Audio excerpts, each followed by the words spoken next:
Dahil sa natanggap na mga report kaugnay sa pagdami ng krimen na nagaganap sa Baeta Bridge sa Pandacan, Manila, magkasamang ininspeksyon ng DPWH at Manila LGU ang nasabing tulay. Dito nakita ang kakulangan sa ilaw at traffic sign kaya nagiging pugad ng nakawan at aksidente. Si Graciela Corazon para sa balita.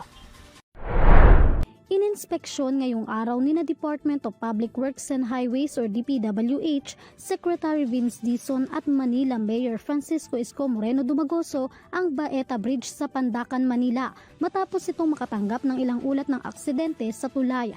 Bukod kasi sa kakulangan ng mga ilaw at traffic signs sa tulay, madalas rin ang pagkawala o pagnanakaw ng ilang steel railings ng Baeta Bridge na nagiging sanhi ng madalas na aksidente. Ayon kay Manila Mayor Isko Moreno, malaki ang naitutulong ng Baeta Bridge lalo na sa mga motorista na dumaraan dito. Kaya naman ang kaligtasan anya ng mga ito ang tanging prioridad ng ahensya. I'd like to thank the DPWH na tinugunan agad yung kaligtasan ng aming mga tagalungsod ng Maynila at saka yung mga dumadapo dito. Remember, this is a bypass road going to San Juan and Quezon City. Usually, Aurora ka nung araw, doon sa lugar mo pa, doon ang daan. But this is a very important bypass road. So a lot of vehicles passing through this bridge. And safety of the people who's driving is the utmost concern of the city government.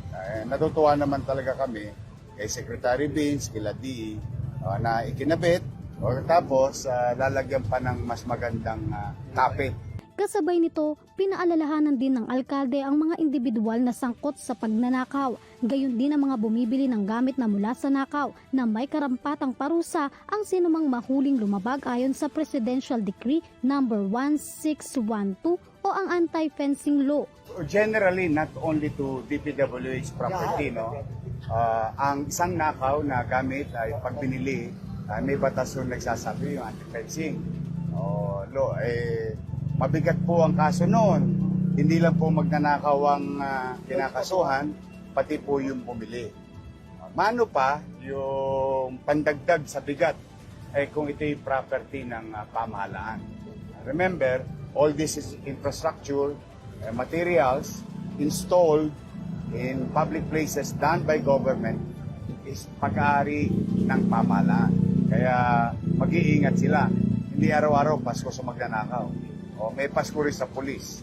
Hindi ngayon, dapat matakot sila kay Yorme kasi pati yung liability sa mga na-aksidente dito, pwede silang makasuhan. Pwede. Batay sa ulat, simula pa noong 2021, nakatatanggap na ng mga balita ang ahensya ng insidente ng pagnanakaw ng mga railings ng naturang tulay. At noong April 19, nakatanggap ng ulat ang Manila LGU ng aksidente ng pagkasawi ng isang rider matapos umano nitong mawalan ng kontrol at tuluyang mahulog sa tulay. Dahil dito, pinamamadali na ng lokal na pamahalaan katuwang ang DPWH ang rehabilitasyon ng Baeta Bridge upang hindi na maulit pa ang kaparehong insidente. Prioridad din ng ahensya ang ma-welding ang mga steel railings ng tulay upang maiwasan na ang pagnanakaw, paglalagay ng mga reflectorized na pintura, karagdagang ilaw at palatandaan para mas maging ligtas ang tulay lalo na sa gabi. Ang inisyatiba ay bilang tugon na rin sa direktiba ni Pangulong Ferdinand R. Marcos Jr. na gawing prioridad ang road safety sa bansa para sa mga motorista upang maiwasan na ang mga kaparehong aksidente sa kalsada.